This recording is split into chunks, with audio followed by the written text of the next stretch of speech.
Hi, Rob B here with Rob D, and you are listening to the Property Podcast. Now, this week we're going behind the scenes. We're speaking to the people on the front line of property, those who are dealing with this weird world that we're in right now. We're going to be speaking to a deal sourcer, a letting agent, and an investment advisor.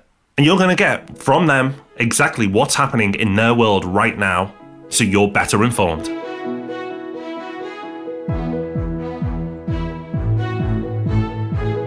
Welcome to the Property Podcast, where every Thursday property investors come to be informed and inspired. And let's be honest, we need a lot of both of those right now.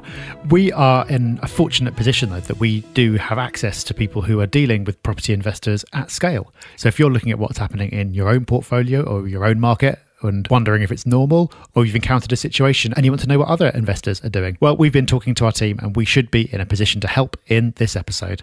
And make sure you stick around to the end, because in Hub Extra, we've got the perfect service to help take your mind off things a bit. So a couple of news stories for you now. And amazingly, we've got two positive news stories from property investors. I know, bonkers, right? You wouldn't think we could find one, but we found you two. So the first one is about mortgage holidays for buy-to-let investors, but specifically those who invest through limited companies. Yeah, so the story that we found is from Mortgage Strategy, and it's confirming that mortgage holidays can be claimed not just by investors who have bought as individuals, but also those who've bought through limited companies. That's actually always been the case. The policy's never been any different, but there were lots of rumours swirling around and misinformation that limited companies would not be eligible. And we've had at least a couple of investors getting in touch saying that they've heard that it doesn't apply to them. So very much worth highlighting this story to say that if you do need a mortgage holiday, it is available if you invest through a company, so you can speak to your lender about that. And as we've said every time when we've talked about this, do speak to your lender, don't just stop paying. The second bit of good news is around the length of mortgage offers. So at the moment, there are some people who have exchanged on a property but are not going to be able to complete for logistical reasons because of all the restrictions that are in place. And this could have caused big problems for someone who's coming towards the end of their mortgage offer and was risking it expiring before they were able to complete and not even knowing when they'd be able to complete. Well, all lenders have got together and they've agreed to extend mortgage offers by 3 months. So if you are in that position where you've exchanged but you don't know when you'll be able to complete, you've now got another 3 months. And presumably, if things do drag on even longer, which we very much hope they won't, that will be extended again because lenders don't want all these purchases falling through. So as you said, Rob, not a lot of good news around at the moment, but we managed to find some. Just before we get into the main section of the podcast, a little heads up. At the moment, people have got a bit of downtime. You know what? If you want to switch off during that period, if the best you can, then fair play. But for a lot of people, they will want to better themselves and actually think, you know what? I want to become a stronger property investor when this is all done. I want to be in a better position. And one of the things you could be doing is topping up on your knowledge. So it's just a reminder that the Property Hub has got you covered. There's loads and loads and loads of content on there, including a load of free courses that you can take advantage of. All of this stuff is free, including the YouTube channel. So go in, have a deep dive. There's lots that you can be taking advantage of. Go to the section that says free education and enjoy. There's no catches, just loads and loads of content that we've put out. And it's not free now. We're not doing a special offer because of the coronavirus. It always has been and always will be. If you've been listening to the Property Podcast for a while, you'll know this already, but a surprising number of people don't. We have got more going on than just a podcast. You've got all the educational stuff, so we've got the website, the magazine, the YouTube channel, all the social stuff, but we've also got some businesses behind the scenes as well, which we tend not to talk about too much on the podcast, but they are there and they're quite substantial in size. We help investors build portfolios and give them investment advice. We do lettings and management. We do tax and accountancy. So we're covering a lot of ground. And as a result, we've got people within our team who've got insights into all different parts of the property industry. So with everything that's going on with the coronavirus, the property market is all over the place and people are trying to make sense of it. So we thought it's a great opportunity for you to hear about what's going on behind the scenes. Not necessarily our business, but actually what's happening in the industry. So today we're going to hear from someone in lettings, we're going to hear from a deal sourcer and an investment advisor. And first up, we've got Jess, who heads up our lettings business. My title is Lettings Operations Manager. I head up the lettings and property management team here at the Property Hub. Before coronavirus hit, I'm sure you weren't exactly sitting around twiddling your thumbs. It was always a really busy team and lots going on. But what was life like back then, if you can remember back then before coronavirus was a part of our lives? Yeah, really busy. Obviously, the Let's department is quite a dynamic department in that we're very reactive off current market situations and legislational changes. So no day is the same, and we're continuously adapting our processes in line with legislational changes anyway. And that has obviously changed massively since coronavirus, and adapting in line with that. You're pretty busy anyway. The world went mad. Then what's it like now? What's the last couple of weeks been like? Yeah, it's been really tough. I guess I spend a lot of my evenings following the government announcements, making sure that we're changing the processes daily in line with the legislations that are changing. There's been quite a lot of emergency legislations that have been put in place to support tenants and landlords throughout these really unprecedented times. And from that, we've had to adapt so many of our internal policies to make sure that we're following guidelines and keeping safe our tenants, clients, contractors, and people that we're engaging contact with on a daily basis. The day-to-day must have changed pretty fundamentally because you can't actually show properties, right? Which is kind of a major part of what you do. Yeah, so on the 23rd, when the announcement was hit that obviously travel would be significantly reduced and we could only travel for work in completely essential situations. So we immediately stopped our viewings. We did foresee that it was going to come, and we were quite proactive in that, and we've managed to take a lot of videos of vacant properties that we currently have to try and keep things ticking over. But alongside that, Arla and a number of the property organisations had dictated that we could continue with current move-ins and check-outs, but we had to completely adapt our processes, so we had a zero contact policy. I've been doing a lot of risk assessments daily to make sure that the staff are all completely safe, that are out doing any kind of interactions with people, and also that protects tenants that are in properties as well. But ultimately, as long as we follow the zero contact policy, then we should be fine from that angle. What kind of conversations are you and your team having with landlords? Because this is a lot for them to take on as well. Yeah, I think we have been hit by a lot of questions, because for everyone it's very uncertain times. So a lot of the clients obviously come to us to look for reassurance that we're managing things effectively and that the tenants are okay in the properties. A lot of people have been concerned, they're concerned about the tenants that are in situ, that they're under a lot of pressure if they may or may not have lost their jobs. So we've been having a lot of questions surrounding that.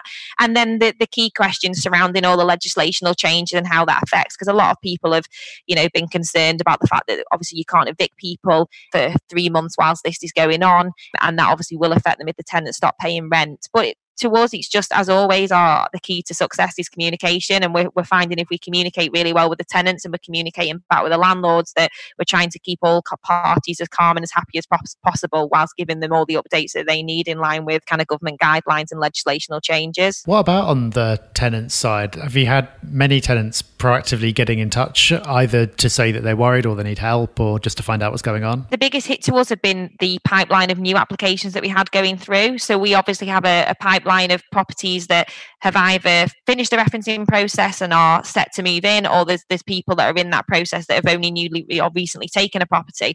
A lot of those lets have fallen through for obvious reasons, because it's such uncertain times. People are obviously revoking the notices where they currently are and staying put for the time being, or if they were moving out of family homes or moving in with partners, they decided to stay put because of the uncertainty around so many people's jobs and how this is going to affect, I guess, the economy as a whole. People are very nervous, and the last thing they need is the pressure of moving house at this time. So we have found that it hit hard in that section of the business.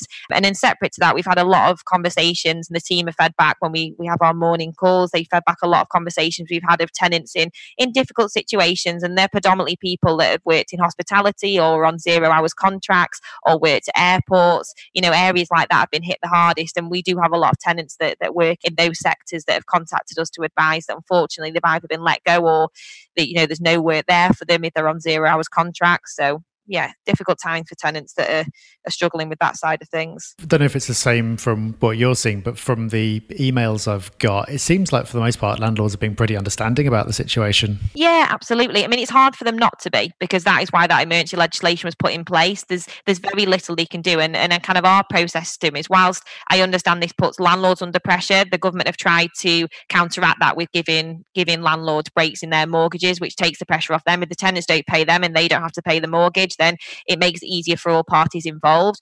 Our key thing to this now is that if we're as accommodation as supportive as possible as we can be to both the client and the tenant, that the relationship when we get out of this will hopefully improve going forward.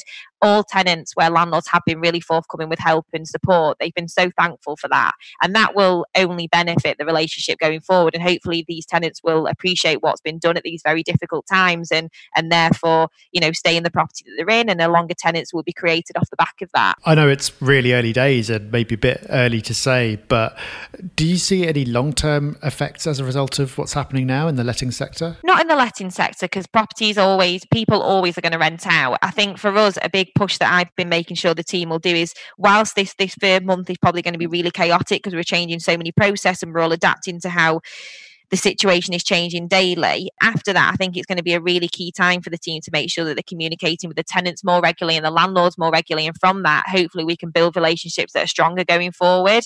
It's also give us a chance to really look at our processes and strip them back down to the basics. And in some cases, we've had to rewrite them completely. And from that, it gives a fresh start to things. And hopefully that will mean that going forward, it'll improve the services. So I think for us, it's been a really good chance to sit back and analyse where we're up to with communication and processes and make sure that they're spot on going forward. So do you have any advice to anyone listening who's maybe doesn't have a letting agent, maybe is self-managing a property or two, based on what you've seen and the conversations you're having?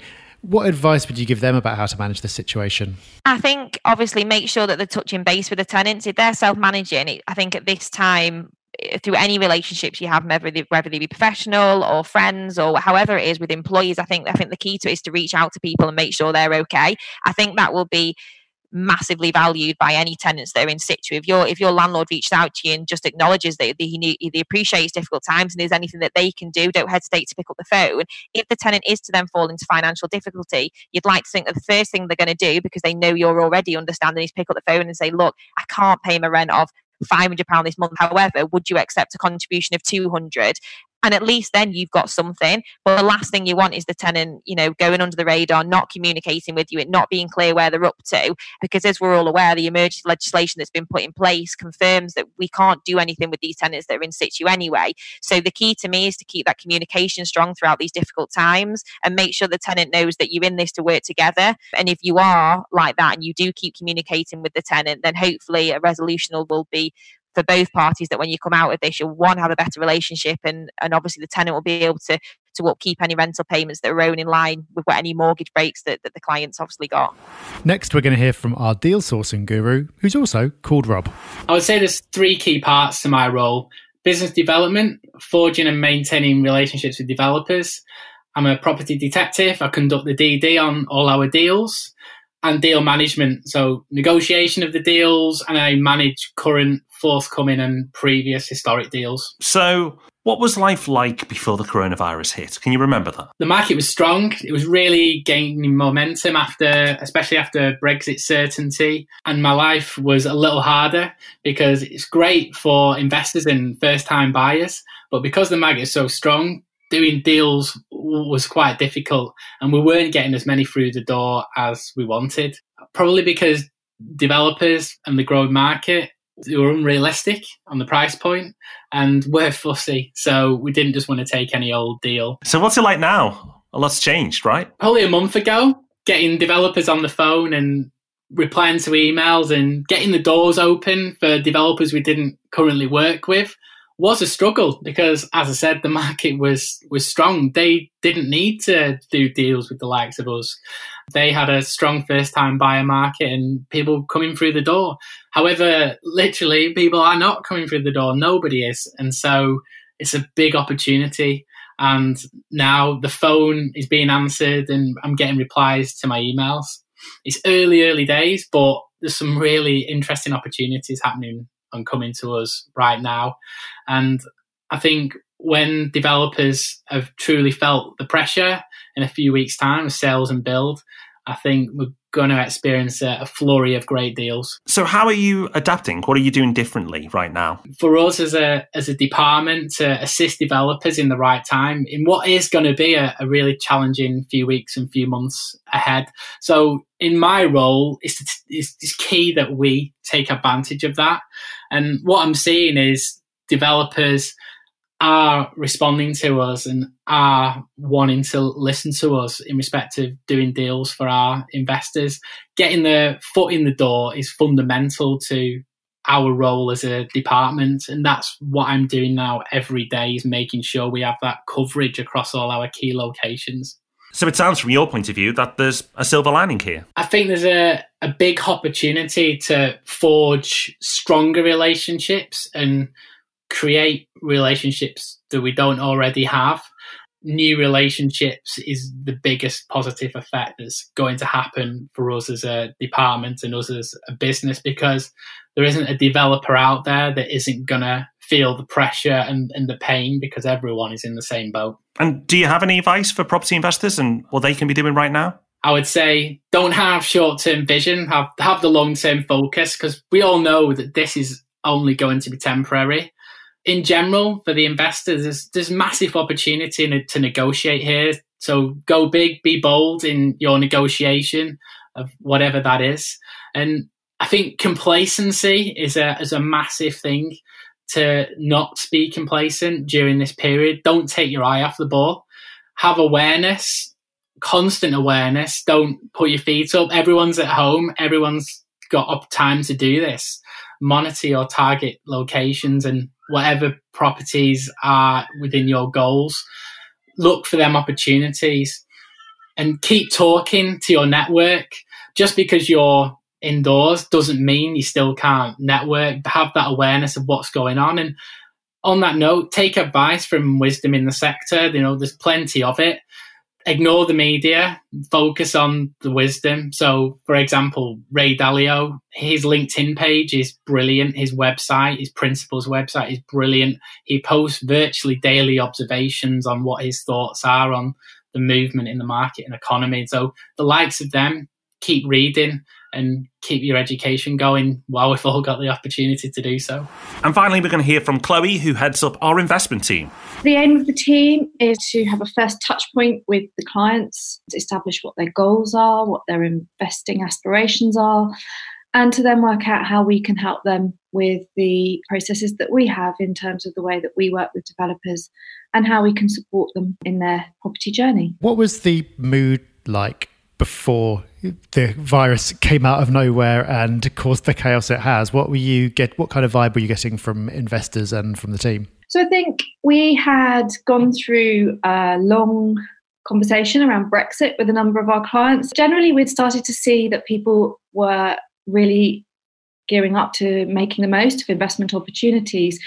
In terms of the 18-year property cycle, we recognised that we were probably in a bit of a mid-cycle dip, and lots of people were ready to take advantage of new investment opportunities. So we had a pretty upbeat kind of vibe going on in the office in terms of people were ready to invest, they were keen to learn more, and we were setting them up that sort of part of the 18-year property cycle. What kind of conversations are you and your team having with investors now? There's obviously quite a lot of concern around what will it mean in terms of completions, and when will we be able to get tenants to be able to view the properties and see the properties.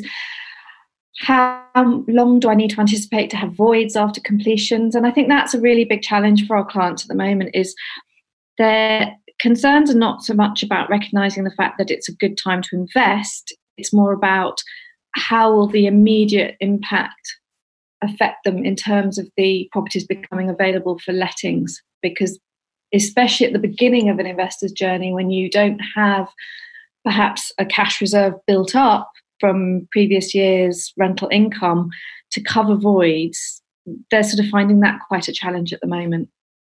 And of course, the market is changing all the time, with the market focus around sort of mortgage offers and the lender's approach to having to transition to home working. And we're seeing that as quite a challenge at the moment. Are there any differences between maybe investors who are newer and just speaking to us for the first time versus those who've been investing for a while? I think it really depends on how long they've been listening to the podcast and how really new they are to investing. So some people have been about it and spending the last few sort of weeks and months educating themselves. And so actually, if they're really ready to invest, they are coming to us and they are keen to invest.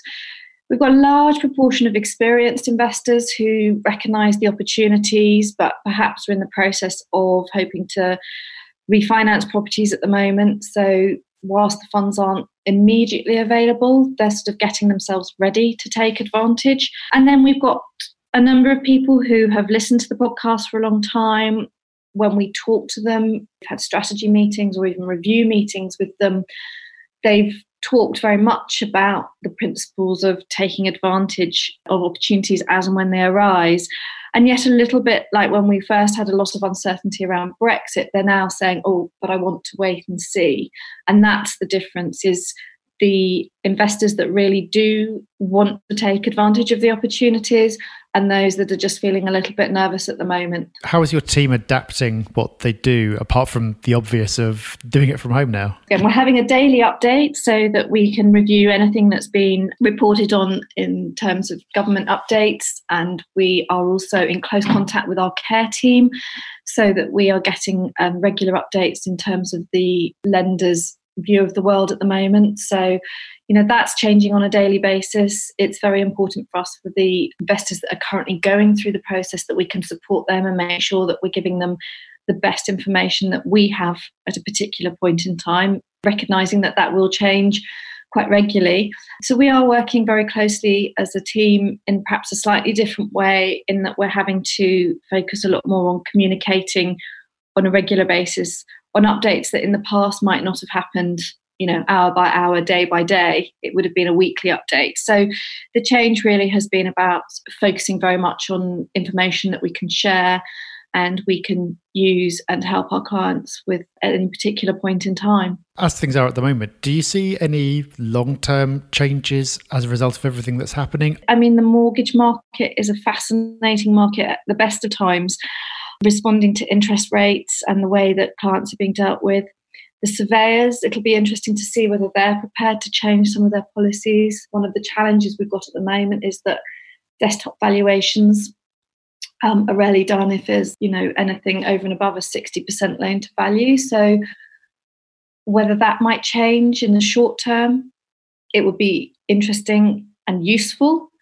If it could change in the long term, again, that might improve some of the ways that we can speed up the efficiency in some of the processes. It'll be very much a conversation to be had with some of our third-party suppliers and the people that we work with to see if there are efficiencies to be had in the long term. So you're speaking to investors who are all over the place in terms of their experience and where they are now and their attitude to all this kind of thing.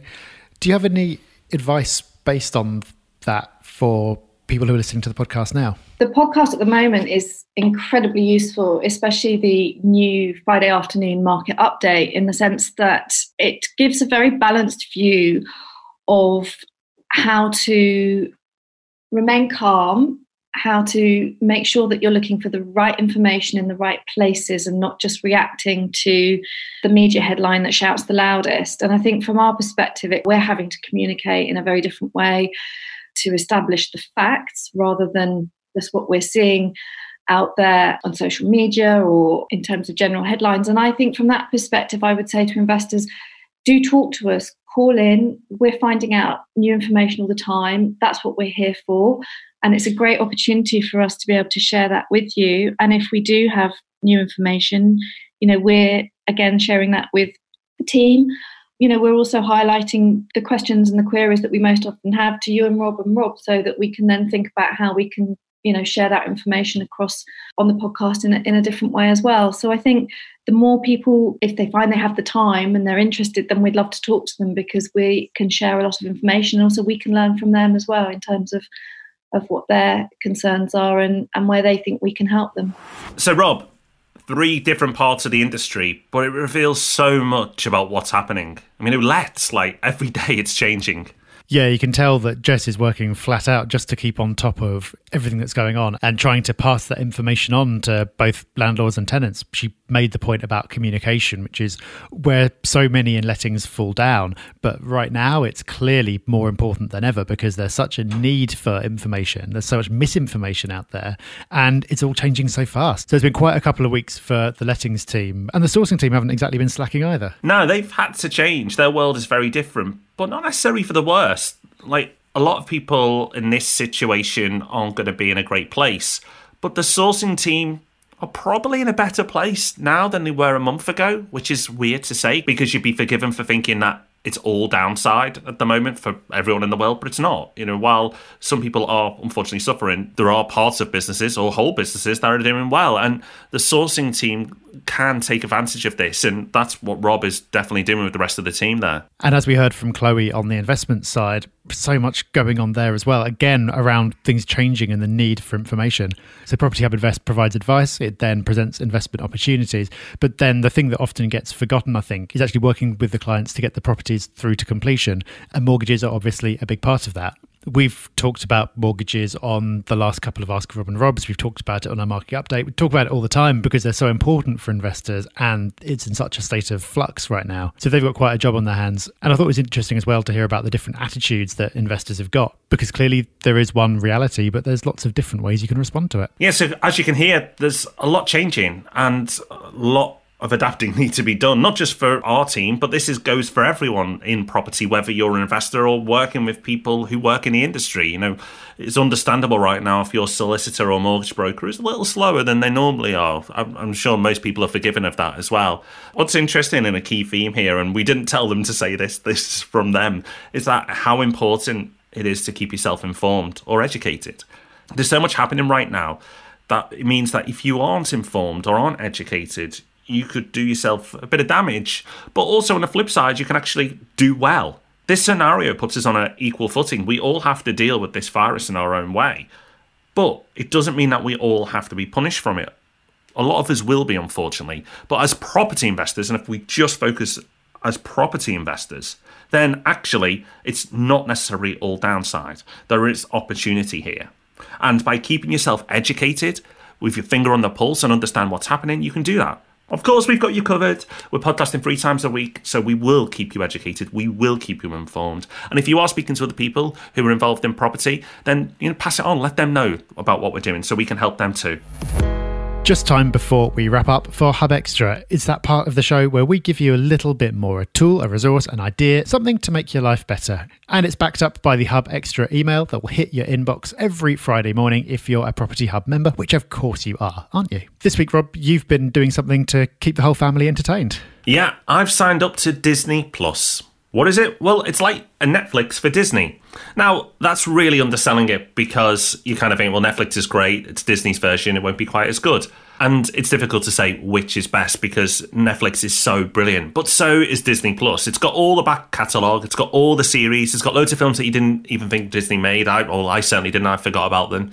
Loads of good stuff in there, but it's also got lots of new, unique content. You have to remember that Disney Plus isn't just Disney. It's National Geographic, it's Marvel, it's Star Wars, and it's Disney. So there's loads in there. It's incredible value. It's about £50 a year.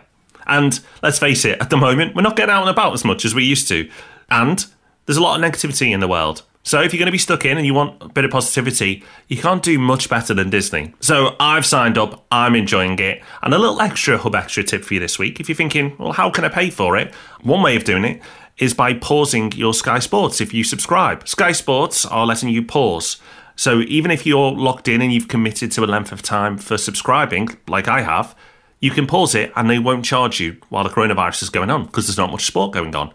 I also then thought on to cancel my LFC TV. Yes, I do subscribe, or at least I did, and that saved me another £7 a month. So I'm on the up, actually. I've saved myself more than Disney Plus has cost me. So not only have I got a brand new service, but I've saved myself a few quid as well. So check with your TV provider, see if there's any services you can pause or even cancel, save yourself a few quid, and then to uplift yourself a little bit further, check out Disney Plus. So that is us done for today, but you don't have to wait long for your next property podcast fix because we're going to be back tomorrow with our new Friday market update podcast. And then, of course, next week, 3 more podcasts for you to enjoy as well. In the meantime, like Rob mentioned earlier, there's so much free content for you to enjoy at propertyhub.net. Check out the free courses there in particular. So we'll see you again very soon. Bye-bye. Bye-bye.